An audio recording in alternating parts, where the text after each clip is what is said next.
আমাদের রিসার্চে যদি আরো নাম্বার যেত তাতেও আমাদের কিছু আসতো না। মানুষ তো আমাদের সঙ্গে আছে। আর কর্মসংস্থান অবশ্যই সমস্যা আছে একটা, কিন্তু এটা তো তার থেকে তো কর্মসংস্থানের সমস্যা ভারতবর্ষে আরো ব্যাপক। নরেন্দ্র মোদী যে গোটা কেন্দ্রীয় সরকারের যদি বেকারত্বটা দেখা হয়, তার থেকে পশ্চিমবাংলার বেকারত্ব এত কম। আমাদেরকে লাইনে দাঁড়াতে হবে।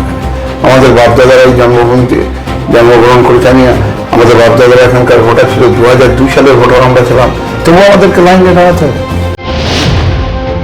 মানুষ খুঁজে নিয়েছি যে আসল প্রকৃত বাংলার উন্নয়ন কে চায়।